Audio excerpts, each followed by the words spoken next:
वैसे जरूरी नहीं है, लेकिन वीडियो को लाइक या फिर डिसलाइक कर दिया करें। मूवी के स्टार्ट में हम एक लड़की सियो बान को देखते हैं जो कि बायोलॉजी की स्टूडेंट थी और वो डीप सी के एनवायरनमेंट और क्रिएचर्स के बारे में रिसर्च कर रही थी। नेक्स्ट डे ऑफिस की पार्टी होती है जिसमें उसका बिल्कुल भी इंटरेस्ट नहीं था, लेकिन वो अपने काम को लेकर इतना सीरियस होती है कि रिसर्च के लिए वो एक हफ्ते का फिशिंग ट्रैवल अरेंज करती है। और यहाँ पर उसके साथ टीम में 6 लोग होते हैं, जिनमें एक था शिप का कैप्टन, उसकी वाइफ फ्रेया, एक शिप इंजीनियर ओमिड और बाकियों के बारे में हम आगे जानेंगे। अब ये लोग अपने सफर पर चलने के लिए तैयारियां करते हैं। फिर हम ओमिड और दूसरे शिप इंजीनियर को देखते हैं जो शिप का इंजन चेक कर रहे थे। इतनी ही देर में वहाँ पर शिप का कैप्टन भी आ जाता है, तो वो दोनों उसे पिछली पेमेंट क्लियर करने का कहते हैं। तब यहाँ पर वो कैप्टन उन्हें पैसे देने का वादा करता है और यहाँ पर हम ये जान पाते हैं कि कैप्टन को पैसों की बहुत जरूरत है, लेकिन उसके पास पैसे है नहीं। एनीवे, वो लोग अपने सफर के लिए निकल जाते हैं। अब यहाँ पर इतने सारे लोगों के लिए सिर्फ 4 ही बेड्स थे। तब सीओ बान का फ्रेंड बताता है कि 3-3 के ग्रुप्स में ये लोग शिफ्ट्स में सोने वाले हैं। हर एक पर्सन को सिर्फ 2 घंटे ही सोने के लिए मिलेंगे। तब ये बात सुनकर सीओ बान काफी परेशान हो जाती है, क्योंकि इतनी कम नींद की वजह से तो सब लोग बीमार पड़ सकते हैं, लेकिन उनके पास और कोई रास्ता था ही नहीं। इसके बाद हम कैप्टन और उसकी वाइफ फ्रेया को देखते हैं जो कि अपनी ट्रिप की अगली प्लानिंग कर रहे थे और उन्हें पता चलता है कि उनकी शिप किसी एक्सक्लूसिव जोन से गुजरने वाली है जहाँ पर जाना सबके लिए मना है, लेकिन अपने प्रॉफिट के लिए वो ये बात सबसे छुपा कर रखते हैं। फिर डिनर के बाद सियो बान सोने के लिए चली जाती है, लेकिन अब क्योंकि उसे नींद नहीं आ रही थी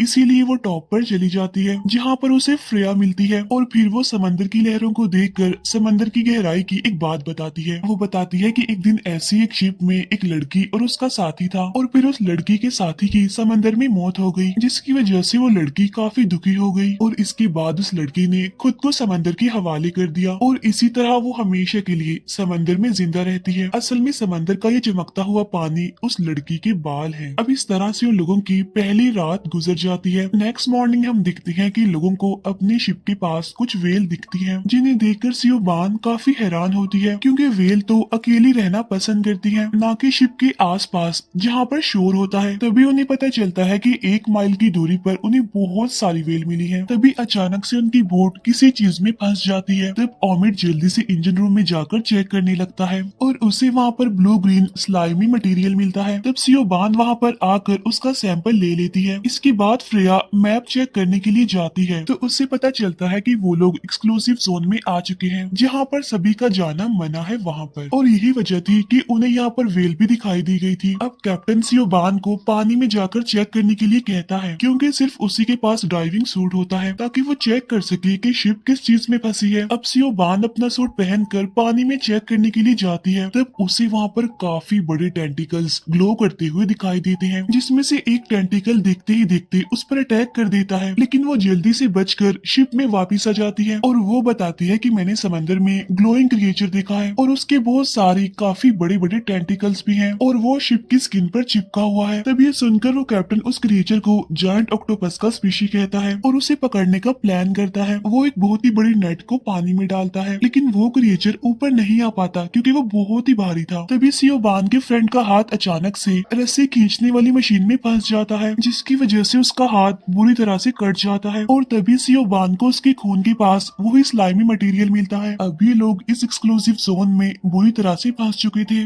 वापिस जाने का इनके पास कोई भी रास्ता नहीं था। हेल्प मंगवाने के लिए उनका रेडियो भी खराब हो चुका था और खाना भी बस खत्म होने ही वाला था। अब देखते ही देखते वो सब लोग पैनिक करने लगते हैं। तभी सियो बान को कुछ दूरी पर एक दूसरी शिप नजर आती है, जिसे देखकर टीम के सारे मेंबर्स खुश हो जाते हैं, क्योंकि उन्हें बचाने के लिए अब कोई तो वहाँ पर आ चुका था। अब इसी उम्मीद में वो लोग रेडियो और खाने की तलाश में अपनी बोट के जरिए उस शिप के लिए निकल जाते हैं। जब थोड़ी देर के बाद वो वहाँ पर पहुँचते हैं तो देखते हैं कि इस शिप में तो कोई भी नहीं है।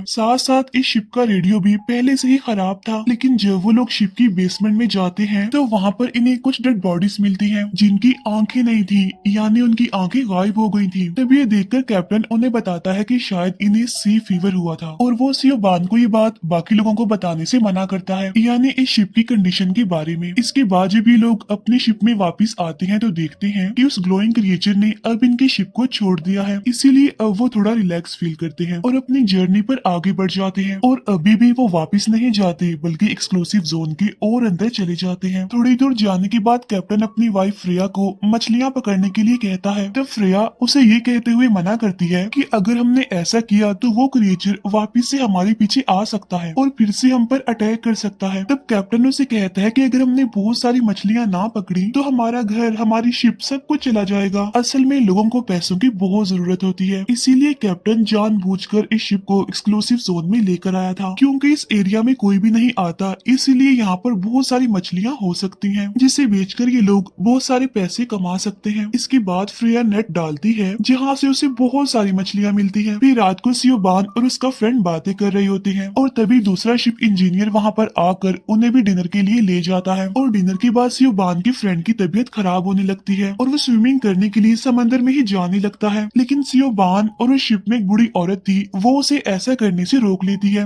तब सियोबान अपने फ्रेंड को उसका हाथ चेक करने की रिक्वेस्ट करती है जिस पर वो साफ इनकार कर देता है। लेकिन तभी अचानक से उसकी आंखों में दर्द होने लगता है। तब सियोबान उसकी आंखों में अजीब सा नोटिस करती है, लेकिन जब कैप्टन उसकी आंखें चेक करता है तो उसे उसकी आंखों में कुछ भी दिखाई नहीं देता, इसीलिए वो लोग इसे उसका वहम कहकर इग्नोर कर देते हैं। इसके बाद शिप इंजीनियर शावर लेने के लिए वॉशरूम में चला जाता है। उधर सियोबान का फ्रेंड अपनी आंखों की वजह से काफी परेशान होता है, इसीलिए वो उन्हें धोने जाता है और तभी अचानक से उसे सब कुछ धुंधला नजर आने लगता है और देखते ही देखते उसकी पूरी आंखें बुरी तरह से ब्लास्ट कर जाती हैं, जिसकी वजह से उसकी वहीं पर ही मौत हो जाती है। तभी ये देखकर सारे लोग डर जाते हैं और पैनिक करने लगते हैं। तभी सियोबान उन्हें बताती है कि जो स्लाइमी मटेरियल है वो असल में एक पैरासाइट है जो कि शिप के पानी में ही घुस गया है और तभी उन्हें याद आता है कि शिप इंजीनियर अभी तक शावर ही ले रहा है, इसीलिए ये लोग उसे रोकने जाते हैं, लेकिन वो इनकी बात को मजाक समझकर इग्नोर कर देता है और फिर देखते ही देखते शावर में पानी आना बंद हो जाता है और तभी शावर में से वही स्लाइमी मटेरियल यानी पैरासाइट निकलकर उस पर अटैक कर देता है, जिसकी वजह से वो शिप इंजीनियर काफी इंजर्ड हो जाता है।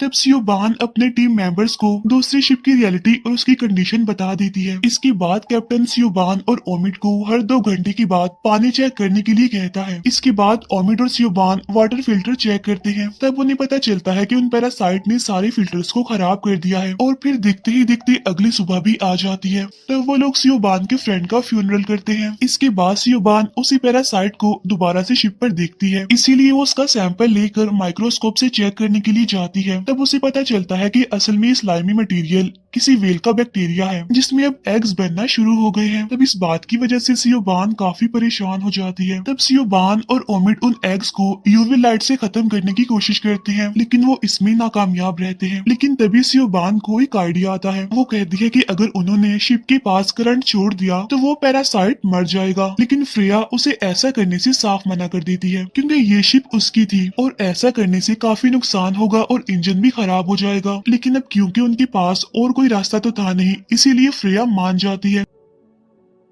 उधर हम देखते हैं कि शिप इंजीनियर की तबीयत खराब होने लगती है। इसके बाद सियोबान और ओमिड शिप के आसपास के पानी में करंट छोड़ देते हैं। इसके बाद सियोबान उन लोगों को शिप को रोकने के लिए कहती है क्योंकि अगर शिप में अभी भी इन्फेक्शन हुआ तो शिप के किनारे पर जाने के बाद ये इन्फेक्शन लोगों को भी लग सकता है, जिसकी वजह से सिचुएशन बहुत ही खराब हो जाएगी। लेकिन फ्रेया शिप रोकने के लिए साफ इनकार कर देती है। इसके बाद हम उस बूढ़ी औरत को देखते हैं जो शिप इंजीनियर की हालत देखकर रोने लगती है। फिर कुछ टाइम बाद वो शिप इंजीनियर भी मारा जाता है। यहाँ पर उन लोगों को पता चल चुका था कि इस इन्फेक्शन से बचना बहुत ही मुश्किल है। इसके बाद उस शिप इंजीनियर का फ्यूनरल किया जाता है। इसके बाद सियोबान फिर से सबको वार्न करती है कि ये अच्छा होगा कि किनारे पर ना जाया जाए और 36 घंटों के लिए उन्हें क्वारंटीन यानी आबादी के लोगों से अलग रहना होगा इस शिप में। लेकिन सियोबान की बात कोई नहीं मानता, इसीलिए वो एक रस्सी के जरिए शिप का प्रोपेलर तोड़ देती है। तभी देखकर वो सारे लोग गुस्सा हो जाते हैं और वो बूढ़ी औरत सियोबान को पंच मारती है। इसके बाद किसी तरह सियोबान उन्हें शिप पर रुकने के लिए एग्री कर ही लेती है। इसके बाद वो सबको इन्फेक्शन चेक करवाने के लिए कहती है और एक एक करके उनकी आंखें चेक करने के बाद पता चलता है कि किसी को भी इन्फेक्शन नहीं है, इन्हें सब लोग ठीक है।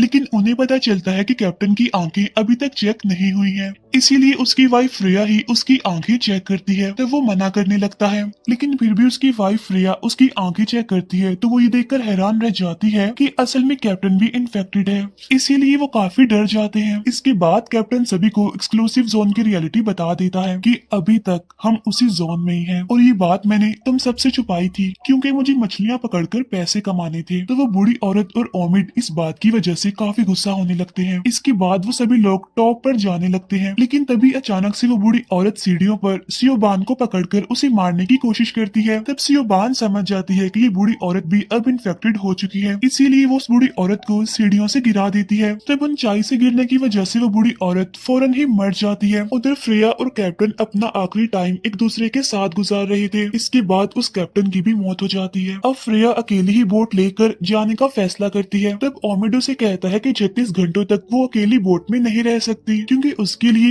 ये काफी खतरनाक होगा। लेकिन फ्रेया उसकी एक नहीं सुनती और निकल जाती है अकेली ही। अब शिप में सिर्फ सियोबान और ओमिड ही रह गए थे और अब वो लोग पैरासाइट को मारने की प्लानिंग करते हैं। वो शिप के वाटर टैंक के पास जाते हैं और उसे आग से गर्म करने की कोशिश करते हैं ताकि वो पैरासाइट को स्लो करके उन्हें मार सके। और जैसे ही वो टैंक खोलते हैं तो देखते हैं कि वेल के वो छोटे छोटे एग्स अब बहुत बड़े बड़े क्रिएचर्स बन गए हैं जो ओमिड पर अटैक करने की कोशिश करते हैं। लेकिन अचानक से वो समंदर में चले जाते हैं। लेकिन सोचने वाली बात तो ये थी कि टैंक से समंदर में जाने का कोई भी रास्ता नहीं था, जिससे अब ये दोनों भी समझ जाते हैं कि असल में इन पैरासाइट ने शिप के नीचे वाला हिस्सा खा लिया है। इसीलिए तो वो सीधा समंदर में चले गए और शिप अब बहुत जल्द डूबने वाली थी। अब रात में वो लोग शिप को आग लगाकर सिग्नल देने की कोशिश करते हैं। इसके बाद वो रेस्क्यू सूट पहनकर छोटी सी लाइफ बोट में बैठकर समंदर में चले जाते हैं। उन्हें कुछ ही दूरी पर एक शिप दिखाई देता है, इसीलिए अभी लोग उसी की तरफ बढ़ रहे थे। लेकिन तभी ओमिड अचानक से पानी में गिर जाता है। लेकिन अब क्योंकि उसे तैरना नहीं आता था, इसीलिए सियोबान उसे बचाने के लिए पानी में कूद जाती है। अब यहाँ पर वो ओमिड को तो बचाने में कामयाब हो जाती है, लेकिन वो ग्लोइंग क्रिएचर उसके हाथ पर अटैक करके उसे इन्फेक्टेड कर देता है।